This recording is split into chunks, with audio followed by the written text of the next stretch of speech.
This is the job today. Just got a little setup going. That chimney's in need of some help, so we're gonna go up there and do some grinding and repointing. Some stuff I usually don't show on camera. I'm usually doing rebuilds and stuff like that, but so today it's just grind the motor out, repoint. We're gonna work on the crown wash a bit. I'll actually take you up there and show you what's going on. So yeah, yesterday I went to the New England Regional, or the Northeast Spec Mix 500 qualifier, and it was a pretty cool thing. My buddy Rob was competing there, and with my buddy Curtis was his laborer, two masons for a local company. I've known these guys forever. It was pretty cool to see. I've never been to anything like that before. I don't usually care too much about watching that type of stuff. Like laying 500 brick at speed just doesn't, it's never really had an appeal to me. I've always just thought, like, man, what are we trying to push in this country, like, or in the world, like just trying to lay brick the fastest, like, I've always kind of preferred quality over quantity, and I hate the idea that we're pushing the quantity and to be the fastest bricklayer, and we're promoting, that.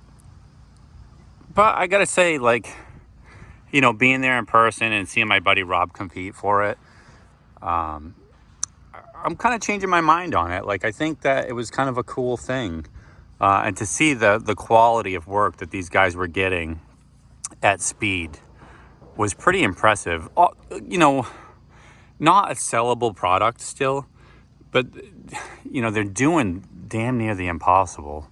To lay 500 brick inside of an hour, they were in the heat doing it. They were sweating with the kind of brick they were laying. They were laying the brick they were laying yesterday wasn't a very good quality brick. The sizes were all over the map.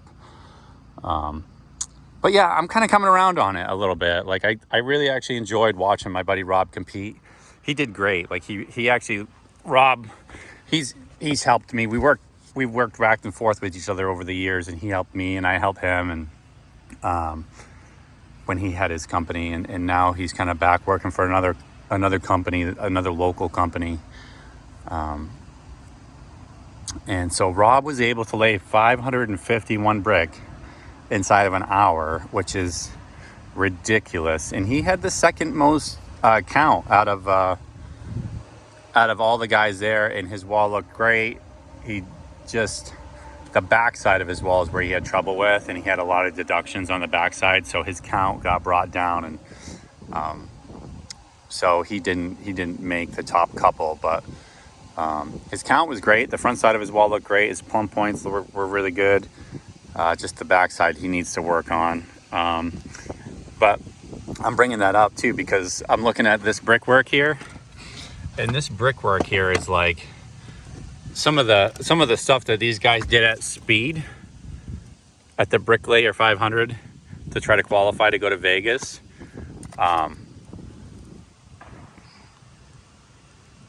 It was just way better than this. If you look at this chimney here, those, that's well outside of tolerances to be able to, to not get deductions. So it's pretty crazy when I get up on these chimneys and I look at them and I'm like, wow, that is actually like extra special. Like, it's actually hard to do like lip brickwork like that when it's right in front of your face, or like massive joints like that.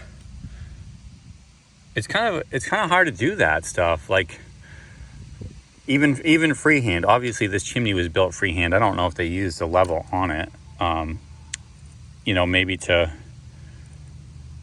maybe they did use a level in some spots, but it's rough. And so these guys were laying brick at full tilt, And some of the work that was in front of them certainly wasn't this bad. The work that was on the backside, yeah, it's tough to lay overhand brick. So if you're not used to it, then, I mean, this brick right here is just tipping. That brick right there is just tipping like crazy. It's so, shoot, it's so far out. So yeah, you start to appreciate how fast those guys can work and the work that they can do. It was pretty cool to see. So anyhow, yeah, the mortar joints on this chimney are gone. They're falling apart a bit, and we could patch like sections of it, but it wouldn't match the rest. So the chimney's kind of small. And what we're gonna do, the brick are okay. The brick are still in good shape. So while they're not, it's not straight, the work is like, it doesn't show from the ground so much, but when you get up here and see it and you're like, wow, look at these lips here. The brickwork's not the greatest, but the brick's in good shape. So what we're gonna do is just grind every mortar joint out of here, repoint it, so then we won't have to, we don't have to rebuild the whole chimney. The lead work it's all sealed up, which I don't like, but roofers do this. So what are you gonna do? Like, every roofer wants to seal everything up like crazy because they're so worried things are gonna leak. It's not leaking now, so we're not messing with it. He's just worried about the cracks and stuff on the chimney, so we're gonna grind, repoint. This crown wash is ridiculous. I don't know what happened here, but yeah, we're gonna put a proper termination for this. We'll get a flue under there. We'll just take this whole crown wash off and redo the top of it. And then I've got a custom cap that I've been waiting on for what seems like months. It's supposed to be in just a couple days now, that will fit this and go over the brick. There's no decorative top or anything to this. They just stop the brick straight. So I've got a pitched skirt style rain cap that's going to go over this whole thing, and then we'll get rid of this and see if we can just get this chimney looking a little better. So I'm going to start with the grinder. Well, this is the setup. So I've got my double pitch hopper. It's so nice to be able to just throw these in here. The pitch is walkable, but you don't really want to be tracking back and forth on the roof too much, because you don't want to get wear on the roof. So it's nice to be able to just chuck these pitch hoppers on here, throw a plank across, and now I've got a place to work. I don't have to lift shingles and get my my brackets under there, my roofing brackets to hold this. So yeah, we got a 10 pitch, so 10-12 is what it's called. So 10 inches drop in every 12 inches. So it's walkable.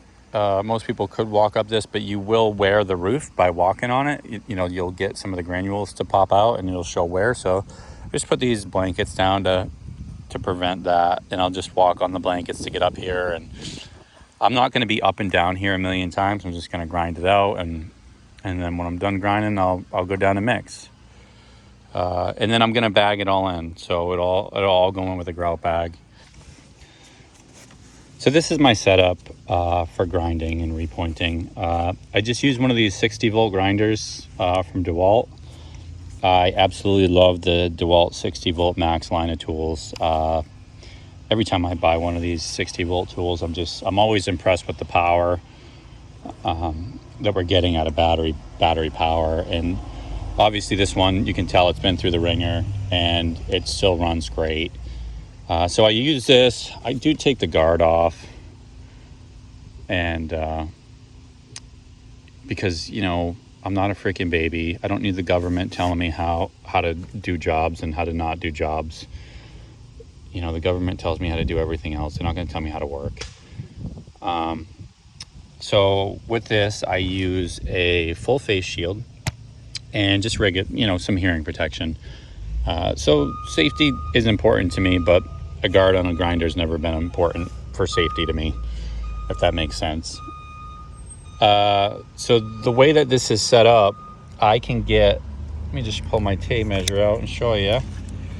So the way this is set up, I can cut in 1.25 inches into the mortar, into the joints with that. That's good enough for me. It would be, 1.25 inches, 1.5 inches, somewhere around there would be good. Like just pulling out 3/4 of an inch or 1/2 an inch of mortar. A lot of people just try to skim coat it on there, but mortar holds in pounds per square inch, so we're gonna at least get 1 inch deep into these mortar joints, and then we'll clean it all up and point it. And so this mask, if you've never used a full face mask, these things are awesome. You don't have to be blinking or like you're not fogging up, wearing the paper masks and then regular eye protection. I got this one for $40 on Amazon, and then I buy the filters separate. But this is like the 3M mask that I usually buy is like 115, but this one's like $40, and it's pretty darn near the same thing. So I really like these full face masks now, even though it did get scratched up, and I'm gonna have to buy another one soon because and they don't fog up. So they don't fog up, and you can just see easily, and you don't have to be blinking and squinting or whatever. So I would recommend getting a full face mask if you're going to grind. Super handy. Yeah, and then hearing protection, I just use these, whatever. So I just finished up the grinding. I guess most of the grinding. I still have to do a little bit more, like, I was afraid to put my saw blade in here because it was a little skinnier. So instead of the double width saw blade, I did all my grinding with the double wheel. I'm going to switch over to a single and just kind of slice that out. These areas I was able to get in there without touching the lead. I was just worried about cutting the lead. So like there, I'm going to switch over to the single blade. And now I have to, it's not done. I did all the head joints, which, you can tell that they're not near as deep as the bed joints because the grinder blade will hit on both sides. So you have to be super careful, otherwise you'll end up hitting. So basically now I'm gonna go around. I've just got a 2-pound hammer, and I actually like to use this little chisel. It's a little pick, and I can just take off small pieces and get all these head joints back to the same depth as the rest of it. I will use, there it is. I will use another chisel on some of it. This is just a bigger chisel. Yeah, so I'm gonna do that and clean everything up and get ready to joint. I suppose I could take this crown off, so I just brought my saw up so I can cut. I'll cut around the edge and then I'll put some slices in it. I'll break this whole crown wash off. Okay, finally got the crown wash off. It was pretty solid, so I cut this flue down. It was way too high, so cut that down, and it looks like I can use this cutoff piece. It's the same exact height as the other one. I've got all these joints all chipped out. They're pretty deep. I still have, I guess I got a couple more spots to do. Right here, where I was able to grind up to the edge, and I forgot I still got to go around the lead and kind of touch up around the lead. So it's getting really close to be able to repoint now. What else? We got one brick came loose pulling the crown wash, but we'll just relay that in. It's always tricky when you're going to relay these ones too, because you're like, what plane am I supposed to lay that on? Like, you know what I'm saying? Like, look at the brick. How many different planes there on here? Like, if I laid that one out, like, I mean, this work is actually tough. It's tough to do like this. I don't know how people whip out a chimney like this, because I know for a fact I could build this chimney freehand, no level at all, nothing, and it wouldn't look anything like this.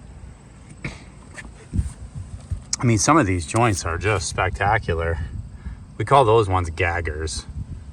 Big old gaggers. We joint this in. I'll have to bring some kitchen spoons to joint that in. Like, you know, they don't make jointers big enough for that stuff. So yeah, tough one. Well, I messed up, guys. That was not there when I started. I'm not positive how it happened, but I know I did that. And I have no idea how I did it. I think that maybe it happened when I was taking the top plate off. There was a top plate around this liner, and I was yanking on it. So you can see it's on the back of my tailgate now. I was yanking on it, and it was stuck with creosote all around there. And it was in two pieces, and I was yanking on it, but I kind of half expected it to not come off. And literally I yanked it right off and took the hat off my head, and I dropped both pieces, and I think the corner must have hit that. So yeah, it looks like I'm going to be replacing one of these shingles. Good thing it's not an old roof, and it looks like something I should be able to match pretty easy. But yeah, sometimes stuff like this happens, and no need to hide it. We'll just have to fix it. It doesn't look like it made it a water problem, but I'll probably just put some silicone on it for the night, and then I'll replace it the next time I come back. I'm actually not going to get to the repointing today. I started a little bit too late in the day to get all this stuff done. So if I started repointing now, I'd be here all night. So I'll just come back and I'll finish up either this weekend or Monday. And yeah, maybe I'll have like a half a day repointing, and then the top and clean up. So that's how it goes sometimes, especially when you're working by yourself. It takes a while to get stuff done. All right, everything's cleaned up. We're getting ready to point this in. I've got everything ground out pretty good into the corners. I use a chisel to get the corners. I got some pretty big deductions here, as you can see, but everything's ready. Sunday morning here. I was able to recruit Peyton to come help me today.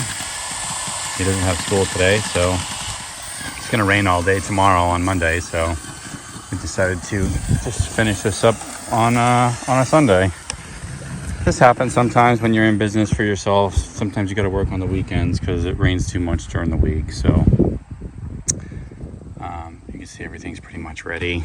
They had a lot of silicone on here, so I'm not going to be ripping the silicone off. I'm just going to try to get into those corners as much as I can with the chisel. And now we're getting ready to repoint.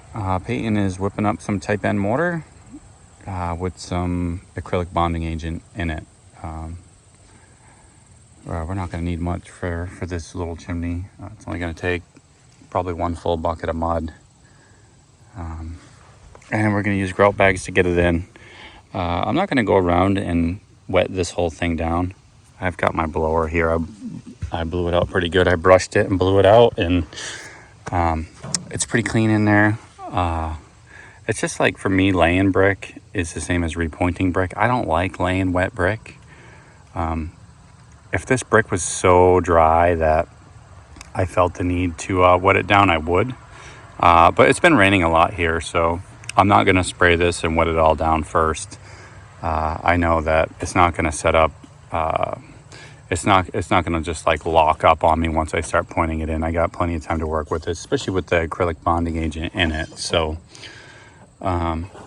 yeah, if you have really dry brick, you could just take the nozzle of a sprayer and just kind of lightly spray inside on the joint. Get it to soak up, make sure all the water's gone before you try to do any repointing on it. But yeah, so now it's just the few moments before we get to pointing, where I get to look around and make sure I got every little piece of mortar out that I need to.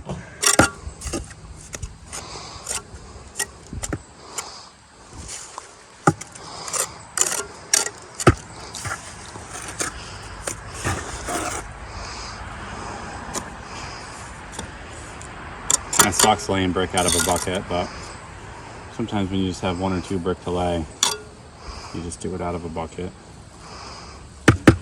This brick has no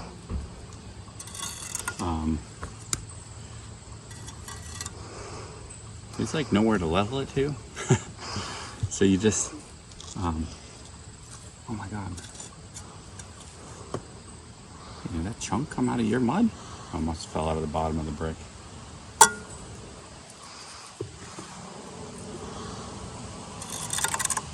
Yeah, so when you get situations like this where the brick is so far out, the best you can do is just do it by eye.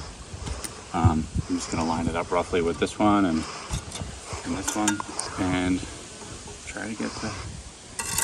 There's so many different planes going on here with the different brick. All you can do is do it by eye. If I put a level on this, there's no point. There's no chance I can get a level on that and do anything with it. Okay, so that's the one brick I had to lay. Now we're going to start using the grout bags to fill it in. I like these canvas bags. The tips come kind of small. Are you looking straight into the sun? Can you turn or something so you're not towards the sun? No, it's fine. There's no light bleed on it. The sun is right on the camera. It looks good.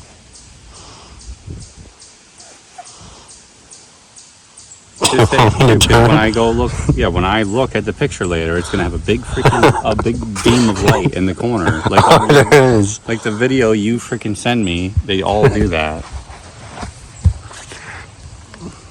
Don't put it up in the light again, dude. Put it down in the shade. I prefer to use these canvas bags for pointing in. They come with a really small tip on them. That works good if you got small joints, but if you don't have small joints, you're gonna have to cut these bags. So I just do it on the foot plank here. Just cut it a little bit bigger, just like that. And if you need it bigger than that, you cut it some more. These are the cheap ones that you buy. I like, you can get these at Home Depot or Lowe's or anywhere really. The Anvil product, I don't remember. This one might come from Lowe's. I don't know, they're like $6 or $7 a bag. And then you go to one place and they'll be 10 or 11. But if you go to a masonry store, a lot of times they have the strong bags. They're like a thick, durable rubber. Trust me, your hands are not strong enough to wield those bags. Those bags will hurt your hands. They have too much flex to them, and it will make your hand cramp up really bad using them. So I use these bags and get a couple uses out of them, and then I just toss them, throw them out. Who cares? But yeah, no, you can actually, if you wash this bag out, this one's already been used, and if you just wash it out when you're done, Peyton, if you just watch the video while you're taking it, if you wash it out when it's done, it's nice and clean in there. You're looking over there, and you're filming me. Oh my god. My hands are still. Yeah, why is your head over there? So, on some of my videos, you guys will hear me talking about forcing a bond. So when you're repointing in a situation like this, you can repoint the stuff that's really in there. So your first pass with the bag, you're just doing the back, right? We've ground. We use the grinder to get the mortar joints deep enough to where we can make 2 passes. So on the first pass, we have the mortar way in there, and if you want to just force a bond, all you have to do is take your flat joiner and just kind of like smear it in there, you know. And if you do that, and it only takes just a little bit. If you do that, then when you take your next pass over it, to make sure your joints are full. I always like to fill mine so they're just a little proud of the brickwork, so it's easier to join up after. But yeah, if you just do that quickly, and it's a fast process when you're not holding the camera in your hand, just to bag it in real quick, and then just take your flat joiner and just smear that initial mortar in there. you're forcing a bond, and that bond will not let go to the mortar that's already in there. It'll adhere really nice. All right, this is what it looks like after it's all piped in. So everything's just a little bit over grouted. You can see that there's I didn't get any on the brick, which is pretty important. You don't want to be getting this stuff on the brick, otherwise you're gonna have to, acid wash everything. You can see I brought Big Bertha out for a couple of these big fatties, and then I got this little one. I'm gonna do a flat joint on this one. If you try to round joint this, it's gonna kind of look like hell, because when you get brick that's all lipped and like not on one consistent plane, round joints are tough to look good. So I'm just gonna flat joint all this and try to get everything kind of like consistent. I'm just gonna reveal the edge of the brick all the way around, brush it up. I think that way is gonna look a lot better than trying to round joint this, because some of these joints are so big to round joint as well, like especially when we get the fat head joints too. So I'll just let it set up a little bit. You can see as I'm touching it, it's starting to harden up finally. Always this side is in the sun, so we have to pay attention to this side first. The side in the shade is like it's going to take much longer before we can get to that. You don't want to start tooling it while it's still wet, otherwise you'll make a mess. So you got to let it dry up a bit. One other thing is, when you're putting this stuff through a bag, it's not going to go through dry, so you have to wet it down. It has to be loose to be able to get through that bag.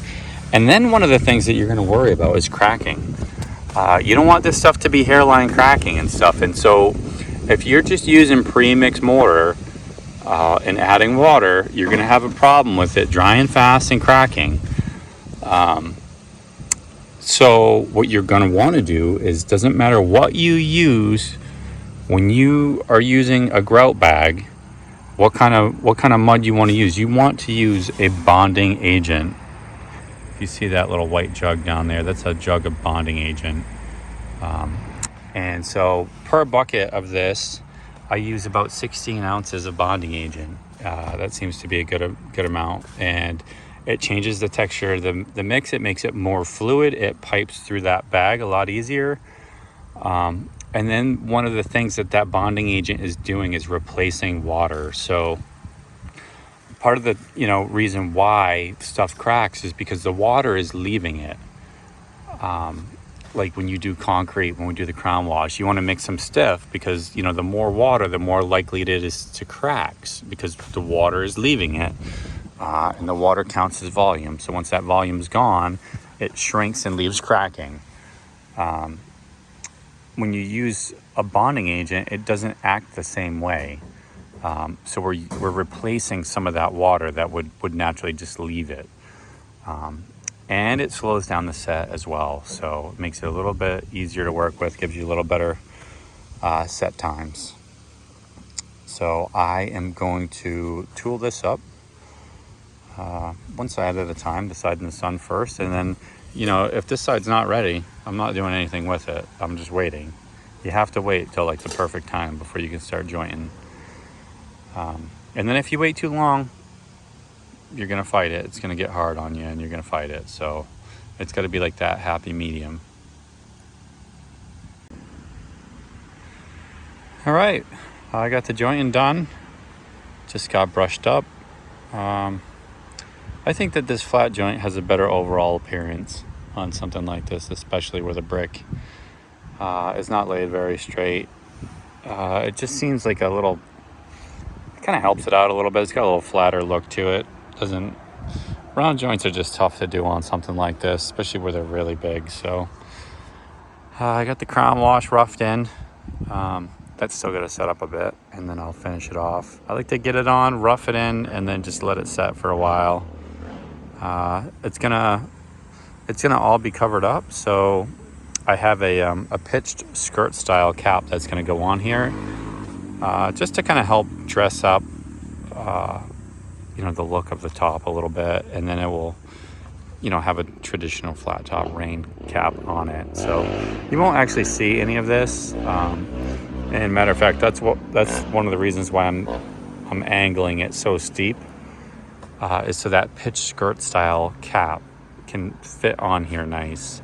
If the mortar, sorry, if the concrete was out like that, that pitch skirt style wouldn't want to fit on here. So I have to really taper it so then it sits on here nice, and then that band will come right around that first course of brick. Well, it's been a few weeks here, but finally I'm back to get this rain cap on. I just got it all completely installed. I forgot I was gonna take a video before I left, so that's what it looks like. So this brickwork didn't have any kind of bump out or anything. So I thought I would put one of the skirt style tops on it just to kind of make it a little bit more decorative. I can't get a good view without all this sun bleeding through.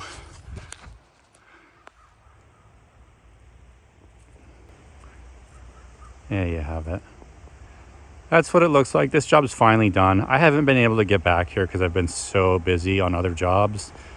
I didn't have the cap when I finished this job, so it's just sometimes you just have a real hard time getting back this time of year. I mean, look at the leaves are gone. It's fall here, and it's my busy time of year. And not to mention, like, every time I've had a spare chance on the weekend, it seems like it's been raining. So finally got here this morning to put it on before I start my next job. This job is done.